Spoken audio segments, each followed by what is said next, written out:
African leaders say resources are urgently needed for African states to effectively implement climate change mitigation measures. Foreign affairs ministers and climate change experts met ahead of the African Union summit in Addis to discuss the relationship between climate change and insecurity. Coletta Wanjohi reports from Addis Ababa.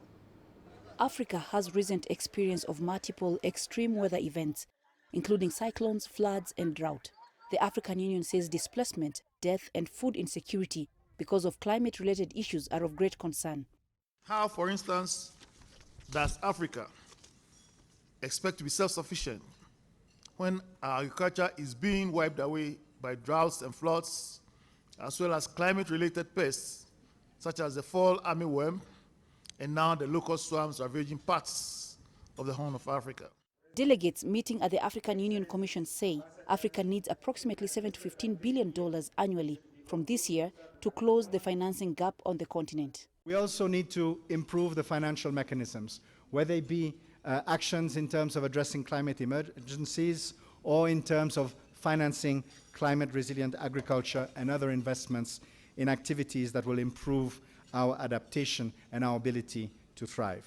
But the continent is concerned that a promise from developed countries to contribute to this has not been honored. African countries have developed nationally determined contributions that are conditional to availability of financial support.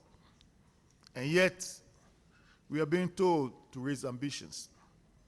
How do we raise ambitions when the promised support, including the $100 billion per annum promised from 2020, has not yet been realized, or has not been honored, or perhaps honored by the breach? The leaders say a lack of statistics about hazards as they happen in parts of Africa makes effective responses tough. Apart from money, the African Union says the continent needs an envoy for climate change to spearhead advocacy and resource mobilization regionally and internationally. Climate change will be given priority when heads of state meet here for their summit on 9th and 10th of this month. Coletta Wanjohi, CGTN, Addis Ababa, Ethiopia.